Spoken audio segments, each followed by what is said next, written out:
Hi and welcome to our hidden gem video. A fascinating place that traces its history back thousands of years, where earlier humans used it as a ford through a flooded area.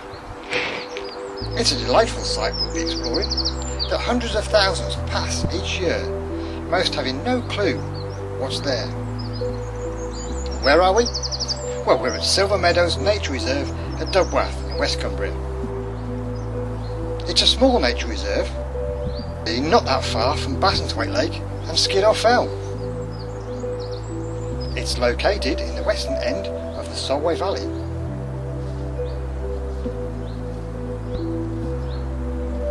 Which itself was created by glaciers thousands of years ago.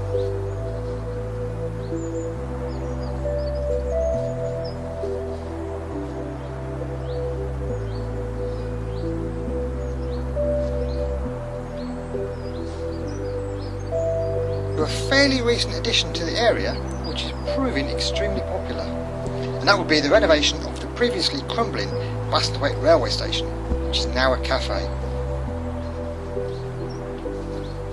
which itself plays a supporting role to the real new star, a steam locomotive, or rather a former film prop, a life-size replica steam engine.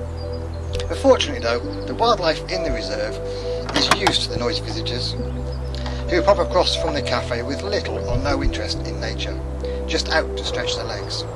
But there is though more space to park before 10 AM and obviously into the evening. And who knows, if you come in the mornings, you may even be lucky enough to see the lizards basking to get warm. Initially, in either direction, the footpaths are gravelly, but it becomes a boarded path as you enter the wetland area. It is worth pointing out though that some of the boards are a little uneven. It's a flat level walk around, so it's easy for anyone capable of a short stroll. There are a few gates around, however, but nothing to climb over, making it fully accessible for wheelchairs or prams. Dogs are welcome too, but they must be kept on a lead. And as this is wetland, after extreme weather, parts of the boardwalk may be underwater. Now there is a stream along the northern edge of the site, adjacent to the road, which I'm told sees otters occasionally. Never been successful myself. It's largely overgrown now in summer months, so it's much harder to see in, but you can still hear it over the traffic noise. When you can see in, it is not uncommon to see lots of small fish and even frogs, etc. there.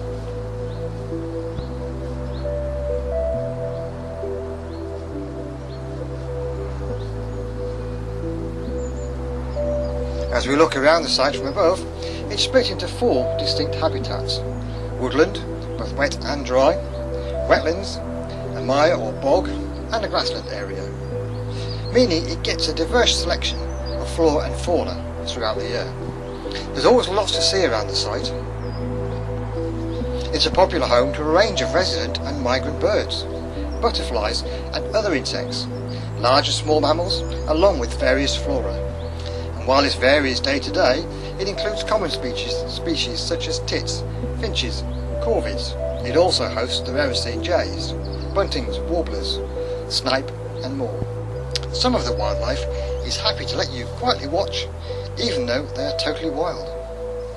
As usual, others are a little shyer. But before we show you more of those we filmed on this day, the site also includes a couple of small structures, one of which is a dwelling typical of that used by early human settlers. It's a simple dwelling, today occasionally occupied by barn owls and others using it as a roost. There's no pallets visible, but on this visit there was plenty of other evidence inside. The other, a wooden hide, sadly ruined by stupid graffiti at the moment, but it overlooks part of the wet heath. Sadly, as an observation point, it doesn't do a great deal, but there is a scribble board inside highlighting recent observations around the site, which you can add your own to. It's along this section, if you're quiet and paying attention, not to the wet heath, but the wood on the other side of the path. Red squirrels and roe deer are often seen. And today, I kid you not, we spent 10 to 15 minutes alone watching and filming this doe roe deer, and she wasn't bothered. And where often other people walking around not paying attention, this time there was no one else to share this experience with. it's a good job we have the camera and footage. A lot more than we've shared here, just to remember it by.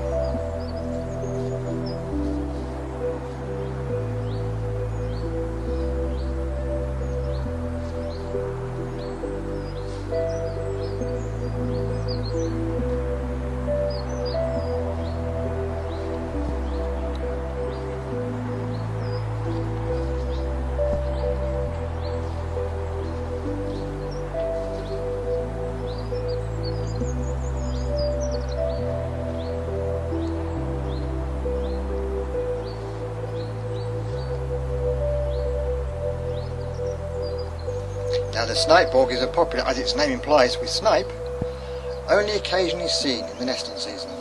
But it's also popular with many other warblers, buntings and finches as a great food source and nesting ground, surrounded by the trees, which themselves are another great source of food.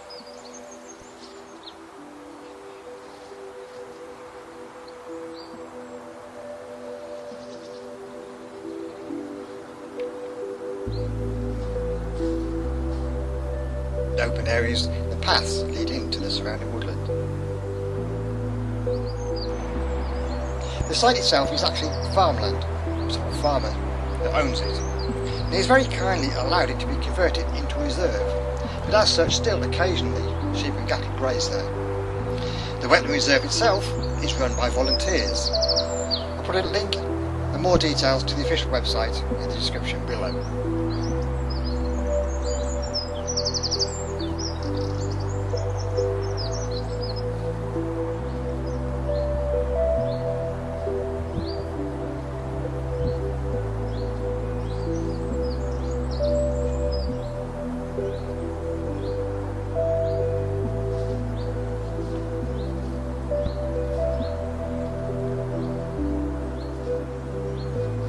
Now one path covers the circumference of the entire reserve, roughly about 2.5 kilometres around, and a second path that dissects through the middle, either given a shorter walk or the option to do a figure of 8 loop for a longer stroll.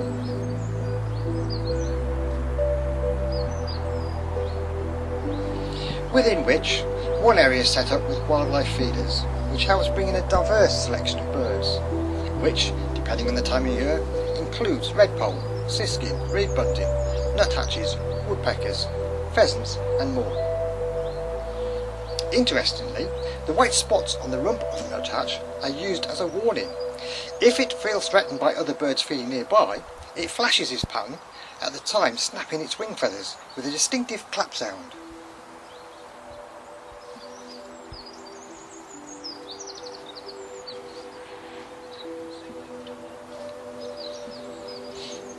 Around the feeders on a good day, if you're really lucky, mice and voles too, but we didn't see any this time.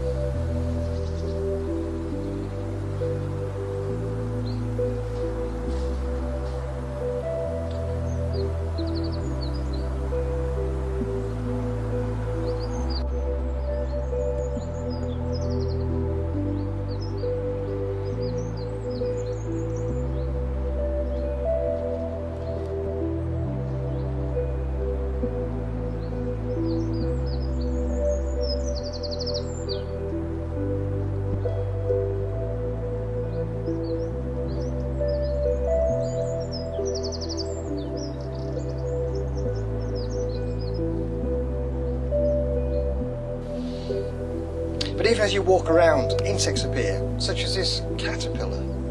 I believe it to be a knotgrass moth caterpillar, but please comment below if you can better identify it. And then the large red damselfly, of which there were dozens today.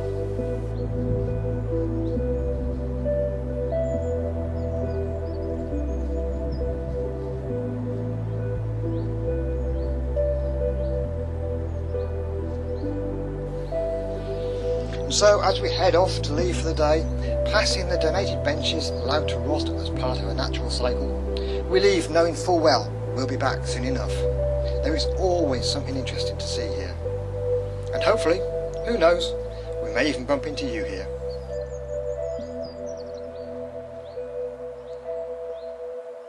Bye for now.